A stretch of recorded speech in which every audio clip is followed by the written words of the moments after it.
So good morning everyone. In the last class we have do our exercise 3.2 questions. Now we are going to do our questions of this exercise and the question number is 5th. I hope you all are having book. Just check the question number 5th of this book, that is half the perimeter of a rectangular garden whose length is 4 meter more than its width is 36 meter. Find the dimensions of the garden. चलो check करते हैं question में क्या बोला गया. देखना बच्चे, जैसे जैसे बोला गया ना हम वैसे वैसे करने वाले. लेट करते हैं आपके पास में लेंथ ऑफ गार्डन आपके पास में x है और ब्रेथ ऑफ गार्डन है आपके पास में y. Breath is y. Now क्या बोला गया कि half the perimeter of a rectangular garden. Perimeter of a rectangular का फॉर्मूला क्या होता है? 2 इंटू लेंथ प्लस ब्रेथ. अब इन्होंने क्या बोला हुआ, इसका हाफ. हाफ का मतलब क्या होता है? Divide by 2 whose length is 4 metre more than whose length is 4 meter more than its width. Find the dimensions of the garden. देखो क्या बोला गया, लेंथ जो है आपके पास में वो 4 मीटर ज्यादा है किससे? विड्थ से. और जो उसका हाफ द पेरीमीटर है उस गार्डन का वो आपको कितना दे रखा है? 36 मीटर. देखना बच्चे, 2 से 2 कैंसिल हो गया तो x प्लस वाई की वैल्यू कितनी है आपके पास में? 36. देखना ध्यान से, x की वैल्यू कितनी है? x is equal to 4 plus Y. यहां पे पुट करोगे आप तो रिजल्ट क्या आएगा? 4 प्लस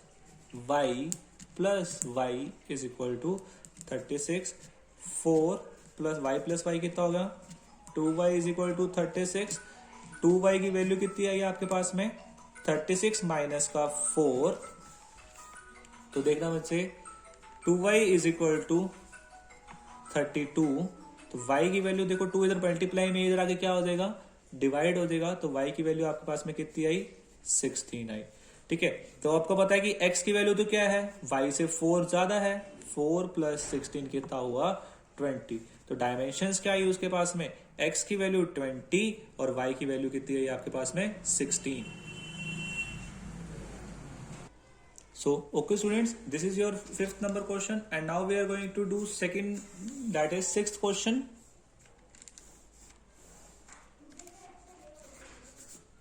देखना बच्चे क्या आता है आपके पास में. 6th number question is given the linear equation 2x plus 3y minus 8 is equal to 0. जो आपके पास में linear equation given है वो क्या है? 2x plus 3y minus का 8 is equal to 0. Write another linear equation in 2 variable such that the geometrical representation of the pair so formed is intersecting lines. मतलब आपको इस वे में इक्वेशन लिखनी है जो इंटरसेक्टिंग लाइंस दिखाए. ठीक है, इंटरसेक्टिंग लाइंस दिखाए. तो देखना ध्यान से, आपको पता है कि इंटरसेक्टिंग लाइंस का मतलब क्या होता है कि a1 बाय a2 है वो इक्वल ही नहीं होते हैं किससे? b1 बाय b2 से. अगर आपके पास में a1 और b1 2 है और 3 है तो a2 क्या है और b2 क्या है, इनका रेशियो क्या है? इक्वल ही नहीं होगा आपके पास में. तो देखना ध्यान से, क्या कर देंगे हम, आप a2 और b2 कुछ भी ले सकते हो ताकि आपके पास में जो a1 अपॉन में a2 और b1 b2 आपस में इक्वल ना आए. तो देखना ध्यान से, जैसे ये a1 आपके पास में 2 था, चलो सपोज कर लिया a2 हमने क्या ले लिया? 3 ले लिया, 3x. और b2 आपने क्या ले लिया? 4 ले लिया, 4y इज इक्वल, और 8 का 8 वैसे का वैसे ही रहने दिया. अगर आप रेशियो निकाल दो तो देखना a1 अपॉन में a2 यानी कि 2/3, b1 यानी कि 3 अपॉन में 4 आपको पता है इक्वल नहीं है. तो ये आपके पास में क्या रिप्रेजेंट करेंगी? Intersecting lines. बच्चे इसके आंसर बहुत सारे हो सकते हैं, आपकी चॉइस है, आप कैसे मर्जी करना चाहो इसको. ठीक है, पीछे भी आपको आंसर बहुत सारे अलग भी आ सकता है, तो इसमें कोई भी नो डाउट नहीं है. देखना ध्यान से. अब सेकंड इसमें बोला गया कि पैरेलल लाइंस है. क्या है? पैरेलल लाइंस है. अब ध्यान से देखना, पैरेलल लाइंस का मतलब क्या होता था कि a1 बाय a2 तो इक्वल होगा b1 बाय b2 से, और पर इक्वल नहीं होगा c1 बाय c2. तो देखना यहाँ से a1 की वैल्यू तो तुम्हें दे ही रखी है, क्या दे रखी है 2, b1 की वैल्यू भी क्या दे रखी है 3। अब तुम्हें a2 और b2 को इस वे में लेना है कि a1 बाई a2 और b1 बाई b2 क्या हो जाए, आपस में इक्वल हो जाए। सपोज हम रेशियो ना इसका बना कर चलते हैं 1/2 की, यहाँ पे 1 और यहाँ पे क्या हो जाए 2।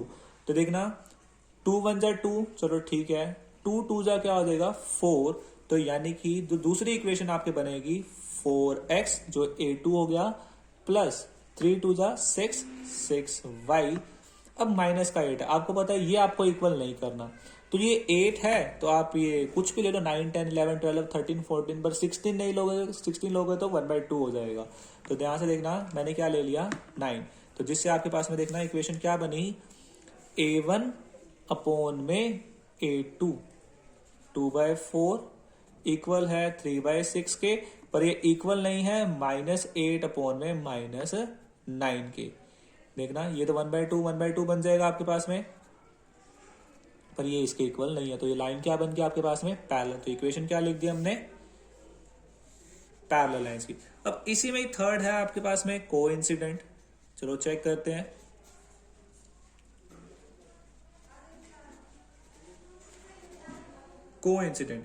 कोइंसिडेंट लाइंस का मतलब क्या हुआ कि बहुत सारे सॉल्यूशंस पे क्या है ये काट रही है। अब आपको पता है कोइंसिडेंट लाइंस हैं तो मतलब a1 बाय a2 इक्वल है b1 बाय b2 के और इक्वल है c1 बाय c2 के।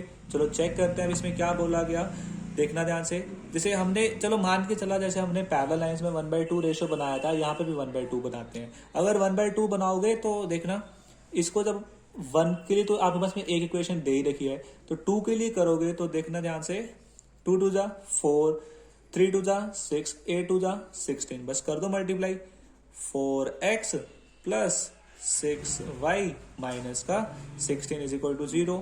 अब आप चेक भी कर सकते हो 2/4 इक्वल है 3/6 के और -8/-16 के इक्वल है, क्योंकि आप सबको सॉल्व करोगे तो 1/2 आपके पास में क्या आएगा आंसर आएगा। तो ये लाइन कौन सी बन जाएगी आपके पास में कोइंसिडेंट लाइंस बन जाएगी। तो देखना नेक्स्ट जो इसी एक्सरसाइज का लास्ट क्वेश्चन है आपके पास में, दैट इज क्वेश्चन नंबर 7, और उस क्वेश्चन में आपको क्या बोला गया चलो चेक करते हैं, देखना ध्यान से। 7th क्वेश्चन है draw the graph of the equation, आपको ग्राफ बनाने हैं किस किस के x minus Y is plus 1 is equal to 0 और 3x प्लस 2y माइनस का 12 is equal to 0। Determine the coordinate of the vertices of the triangle formed by these lines. Triangles देखते हैं इन दोनों लाइन से जो आपके पास में ट्राइंगल बनेगा। और क्या बोला गया and x axis and the shade the region path, और एंड कौन सी दे दी आपको x एक्सिस। देखना बच्चे क्वेश्चन बहुत अच्छा बनने वाला है यहाँ से आपके पास में। कैसे करना है, सबसे पहले आपको क्या सिखाया था कि किसी भी चीज का अगर आपको ग्राफ बनाना है पहले आप क्या बनाना पड़ेगा, उसका टेबल बनाना पड़ेगा। तो देखना ध्यान से, ठीक है।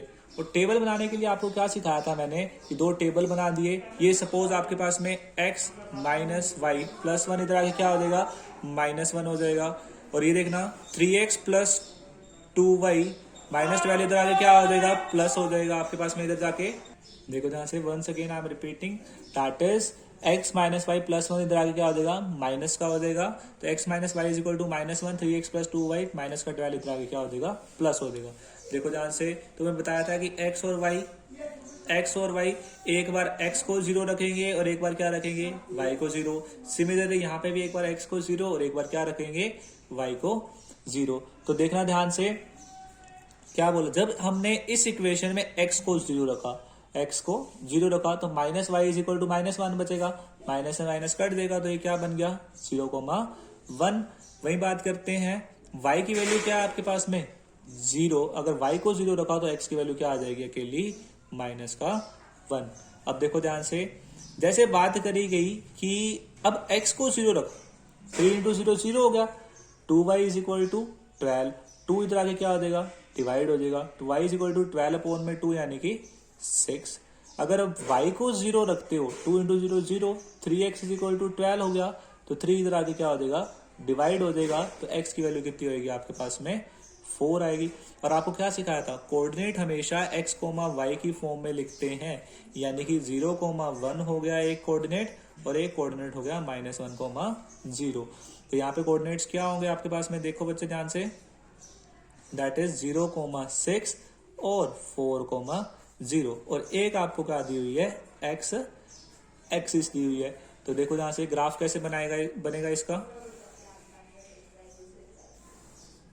देखो 6 तक जा रहे हैं तो ये 1 2 3 4 5 6, ये आपके पास में पॉजिटिव एक्स एक्सिस होगी, ये नेगेटिव है, -1 -2 -3 -4, बस हमें इतनी चाहिए।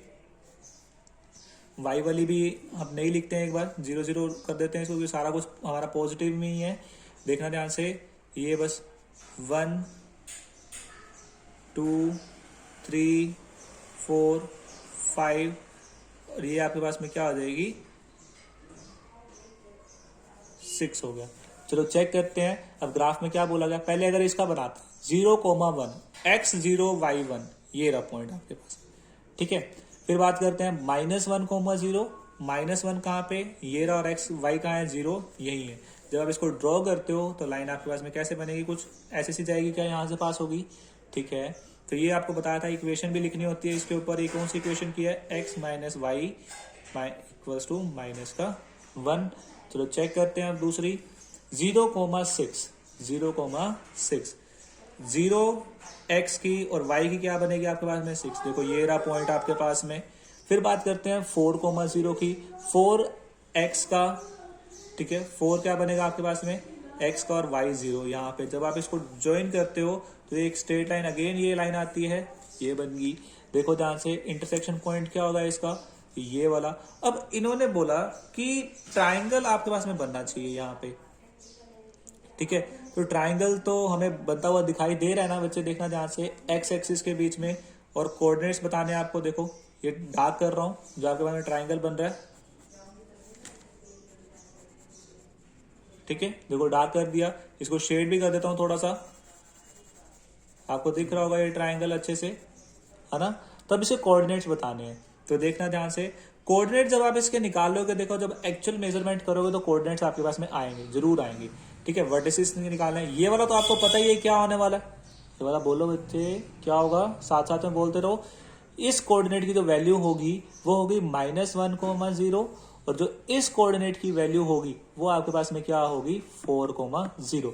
अब जो ये वाला कोऑर्डिनेट है ये निकालना आपका पार्ट, बिकॉज आप स्केल देखोगे, और ये कोऑर्डिनेट आपके पास में अप्रोक्स आएगा 2,3 के। चलो चेक करके बताता हूं आपके पास में इसका आंसर क्या आ रहा है।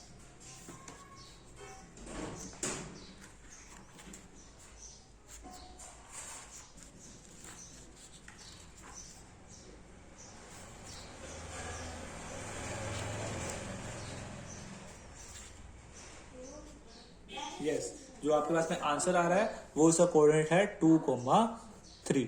सो स्टूडेंट, आई होप आपको सबको क्लियर हुआ होगा यहाँ तक। So thank you and have a nice day.